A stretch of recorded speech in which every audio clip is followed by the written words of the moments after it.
질문하는 여자 자쌤, 예나입니다. 챕터 1. 왜 민주주의에 대해 배워야 할까요?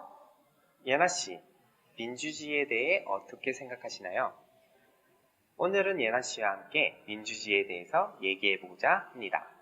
민주주의에 대한 지식을 배워야 한다고 생각하는 사람들도 있지만 사실상 민주주의에 대한 지식은 어떤 도움도 되지 않는다고 생각하는 이들 역시 제법 많습니다. 특히 우리 청소년들에게 민주주의에 대한 지식이 불필요하다고 생각하는 사람들이 많은데요. 사실상 민주주의에 대한 지식은 어떤 도움이 되지 않는다고 생각하는 사람들 역시 많습니다. 특히 청소년들에게 정치에 대한 지식이나 제도에 대한 지식은 불필요하며 이러한 지식은 현재는 물론 미래에 대해서 그 어떤 도움도 되지 않는다고 생각하는 사람들 역시 존재합니다. 이러한 이유는 어쩌면 현 시대에 살아가는 우리에게 당연한 이야기일지 모릅니다. 왜냐하면 상권 분립이든 민주주의든 대통령제이든 시장 자유주의이든 이러한 것들 어느 것보다 영어 단어 하나하나 더 외우는 것이 절실한 시대에 살고 있기 때문이에요. 그렇기 때문에 현대인들은 민주주의 속에 살아가면서도 절대적으로 민주주의에 대해 무관심하게 됩니다. 네, 사실 저도 그렇게 생각했어요. 그런데 정말 민주주의에 대한 지식이 진짜 쓸모가 있을까요? 우리가 살아가는 동안에 이것에 대해 안다고 해서 뭔가 바뀌는 것이 있나요? 아주 좋은 질문입니다. 그 질문에 대답하기 위해서는 지식을 배운다는 것부터 설명해야 될 것 같아요. 지식이란, 즉 안다는 것은 단편적인 지식 습득뿐만 아니라 그 과정을 통해서 배워지는 관점과 생각, 견해를 넓혀지는 것이 중요합니다. 무엇보다 지식은 우리의 정체성을 아는 데 상당한 기반을 제공합니다. 결국 어떤 것을 안다는 것은 단순히 그 지식을 배우는 것뿐만 아니라 면밀히 아는 과정들을 통해 세상을 바라보는 관점을 이해할 수 있게 됩니다. 특히 민주주의에 대한 지식은 우리의 자아를 확립하고 거기서부터 너와 나 그리고 나아가 사회와 국가까지 이해할 수 있는 기본적인 자료를 제공한다는 데 큰 의미가 있습니다. 기억하세요, 예나씨. 민주주의를 배우는 것은 단순히 그 지식을 배우는 것뿐만 아니라 민주주의를 통해서 우리 사회를 이해하고 사회를 보는 것에 있다는 것을요. 이해가 되나요, 예나씨? 네, 선생님 말씀을 듣고 보니 정말 맞는 것 같아요. 특히 제 전공에 비추어 보면 정말 그래요. 제가 현재 교육 부분에 일을 하고 있는데요. 그것과 어떻게 보면 무관해 보이는 제 전공이 교육 분야에 도움이 되었느냐고 묻는다면 자신 있게 되었다고 말할 수 있어요.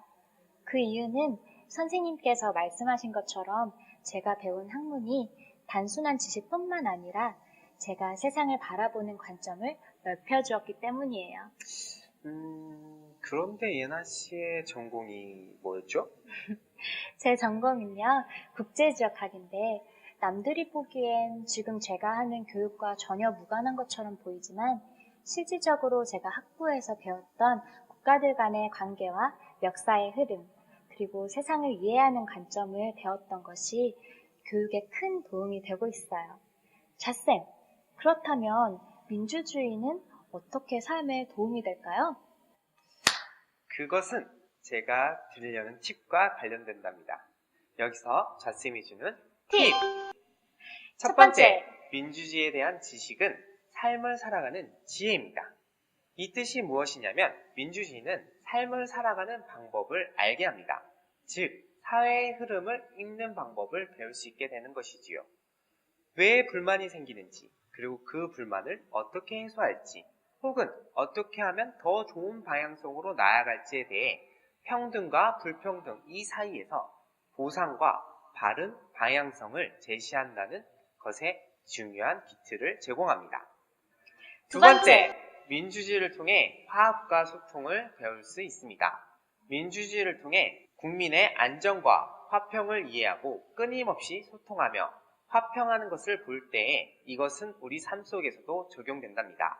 우리가 친구들끼리 짜장면을 먹을지 짬뽕을 먹을지 고민할 때가 있잖아요. 네. 이때 짜장면 먹을 거야 하며 힘의 원리가 아니라 우리 서로 생각하며 소통할 때, 즉 설득의 원리로 돌아갈 때 이것이 바로 민주주의가 실현되는 것이랍니다. 아, 그렇군요. 그래서 젖쌤은 짜장면이 좋으세요? 짬뽕이 좋으세요?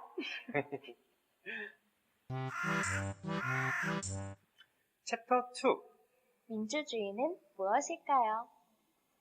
좋아요. 저도 민주주의에 대해 더 배우고 싶어졌어요. 젖쌤, 민주주의는 도대체 무엇인가요? 민주주의는 그렇게 어렵지 않아요. 않아요. 사전적 의미에서의 민주주의는 국민이 권력을 가지고 스스로 행사하는 제도를 말합니다. 즉, 민주주의는 6개의 키워드로 정리될 수 있답니다. 저도 그 키워드 알 것 같아요. 국민, 권력, 가지고, 스스로, 행사, 제도. 맞죠? 네, 맞습니다. 여기서 국민이란 사회를 구성하는 전원을 말합니다. 권력은 지배할 수 있는 공인된 권리, 즉 힘을 뜻하는데요. 경찰과 같은 거요? 네, 맞습니다. 그와 같은 힘, 즉 권력은 궁극적으로 국민을 위해 존재한답니다. 즉 국가의 권력은 국민의 안정과 행복, 재산적 보장을 위해 존재하는 것이지요. 이러한 힘은 국민이 스스로 사회에 양도할 때 발생하는데요. 이때 중요한 것은 국민이 갖고 있는 모든 권리를 양도되는 게 아니란 점이에요. 즉 기본적으로 자유와 권리를 가진 채 그것을 보호하기 위해 일부분을 행사하도록 양도하는 것에 있습니다. 아, 그래서 개인의 기본적인 자유와 권리를 국가가 침범할 수 없다고 하는 것이군요. 맞습니다. 하지만 그렇다고 해서 개인이 자신의 권리를 위해 다른 사람의 권리를 무시해서는 안 돼요. 또한 국가가 공권력을 남용해 개인을 억압해서도 안 되지요. 개인과 개인 사이, 개인과 국가 사이, 이 사이에서 균형을 이룰 수 있도록 헌법은 국민 주권 원리, 상권 분리, 선거제, 다양한 방법을 통해 국민의 권리를 보호하고 있답니다. 이것이 바로 제도라고 합니다. 아, 그럼 민주주의는 국민들 모두가 함께 만들어가는 것이네요. 네, 민주주의는 시민들이 깨어서 소통하고 함께 움직일 때 비로소 실현되는 것이지요. 아시겠나요? 네. 챕터 3. 민주주의는 만두, 만두. 이제 민주주의에 대해 어느 정도 아시겠나요? 네, 민주주의는 만두 같아요. 뭐라고요? 민주주의는 잣쌤이 좋아하는 만두. 만두요? 네, 민주주의는 국민들이 함께 만드는 만두예요. 왜 만두죠? 제가 민주주의를 만두라고 생각하는 이유는 첫 번째, 민주주의는 구성원들이 가진 권력을 만두피 위에 하나하나 올려놓고 그것을 하나로 묶어 맛있는 만두를 만드는 거예요. 국민이 스스로 만두 속에 들어갈 것을 함께 의논한다는 것이 제가 설명한 스스로 권력을 행사하는 것과 같은 의미군요. 네, 맞아요. 그리고 두 번째, 만두피는 제도라고 생각해요. 만두 속을 보호하는 것이 만두피라는 제도로 묶어지는 것이죠. 여기서 예나가 주는 팁! 민주주의에서 가장 중요한 포인트는 국민들이 함께 맛있는 만두를 만들어야 함에 있어요. 즉, 어느 누구 하나라도 만두 속에 먹을 수 없는 것을 넣는다면 그것은 겉모양은 만두일지 몰라도 본질은 만두가 아니게 되는 거죠. 그래서 국민들이 서로 함께 의논하는 것이 만두로 설명이 되는군요. 네, 그렇죠. 그래서 저는 국민들이 서로 의논하고 함께 아름다운 민주주의를 만들어가야 된다고 생각합니다. 그럼 예나 씨, 네. 어느 한 사람이 네. 이 만두에다가 똥을 넣으면 똥만두가 되나요? 네, 그렇죠. 그렇기 때문에 이렇게 만두를 망치려는 사람이 없도록 우리가 민주주의에 끊임없이 관심을 가져야 해요. 이제 아시겠죠? 그래서 민주주의는 뭐라고요? 만두. 챕터 4. 민주주의는 삶이다. 자쌤, 요즘 만두 맛있게 드시고 있나요? 그럼요. 덕분에. 별 말씀을요. 이렇게 좋아하고 계실 줄 알고 이번엔 제가 삶에서 경험한 민주주의를 보여드리고자 이 쿠폰을 가져왔어요. 예? 이건 또 뭐죠? 아, 투표용지 맞죠? 참고로 투표와 선거에 대한 차이를 알고 계신가요?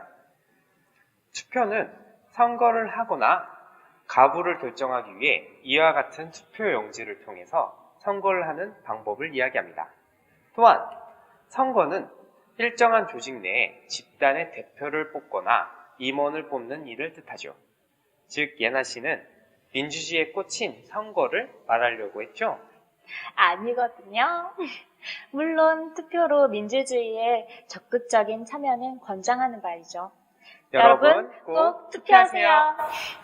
그렇지만 오늘 제가 이 쿠폰을 가져온 이유는 제가 교생 실습을 하면서 겪은 에피소드를 소개해드리기 위해서예요. 그때 제가 제대로 민주주의를 배웠거든요. 교생 실습에서요? 어떤 일이 있었는데요? 자쌤이 민주주의는 삶 속에 밀접해 있다고 했잖아요. 특히 민주주의는 개인의 자유와 권리를 독려하고 행사하도록 하는 제도라고 하셨어요. 자쌤, 혹시 어렸을 적에 반에서 발표도 잘하고 적극적인 학생이었나요? 적극적이기보다는 소극적인 편이었어요. 제가 좀 수줍음이 많았었거든요. 바로 자쌤 같은 학생들을 위해 제가 한 수업에 이 쿠폰을 선물로 가져갔었어요. 그랬더니 늘 조용하게 저쪽 구석에 앉아있던 한 친구가 이 쿠폰을 보더니 손을 막 들더라고요. 왜 손을 들었죠? 발표를 하거나 질문을 많이 한 학생에게 이 쿠폰을 주었거든요. 쿠폰을 받으면 어떻게 되는데요? 제가 간식을 사주기도 하고 심부름도 해주고 소원도 들어줬어요. 좋네요. 긍정적인 보상 제도군요. 그래서 어떻게 되었나요? 가장 많이 손을 들고 발표한 학생이 많은 쿠폰을 얻었죠. 이처럼 쿠폰은 많은 목소리를 낸 사람에게 돌아가요. 그렇지만 쿠폰의 의도는 모두의 목소리를 듣기 위한 것이에요. 이처럼 민주주의란 많은 목소리를 낼수록 의견이 받아들여지기도 하고 반면에 작은 목소리에도 귀 기울일 준비가 되어 있다는 뜻이기도 해요. 우리나라에서 다양한 국민청원 및 제안제도가 있는데 마치 그것과 같군요. 또한 민주주의 내에서 비례대표 중에 적극적인 평등을 위한 우선 할당제와 같은 이치군요. 무엇보다 모두의 소리를 다 담으려고 한 예나 씨의 마음이 참 이쁘네요. 감사해요. 예나 씨의 교생 수업은 상당히 성공적이었을 것 같아요. 그 학생은 발표를 잘하게 되었나요? 그럼요. 이 쿠폰을 얻어서 저랑 아주 맛있는 밥도 먹었는걸요? 그럼 저도 쿠폰 주세요. 나도 밥. 앞으로 민주시민으로서 적극적으로 참여하실 거예요? 당연하죠. 챕터 5. 민주주의는 포크댄스를 타고. 포크댄스의 포크는 민족의 의미를 뜻하고 있어요. 즉, 포크댄스는 민족의 춤이라고도 할 수 있지요. 포크댄스는 모두가 빠짐없이 한 명씩 한 명씩 돌아가며 짝을 이루어 춤을 추는 민족의 전통 춤이랍니다. 모두가 어우러져 장을 이룰 수 있도록 하지요. 즉, 더불어 함께 춤을 춘다는 것에 있어요. 요즘에는 남녀노소 상관없이 모두 함께 어울러 함께 춤을 추는 즐거운 연합의 춤이라고도 합니다. 우리 한 명 한 명이 민주주의에 관심을 가지고 더불어 함께 적극적으로 춤을 춘다면 멋있는 댄스 판티장을 만들어갈 수 있지 않을까요? 대한민국 민주시민 여러분, 쉐리 댄스. 여기까지 민주주의에 대해 함께 이야기해 보았습니다. 강연한 남자, 질문하는 여자 자세, 예나였습니다. 감사합니다. 감사합니다.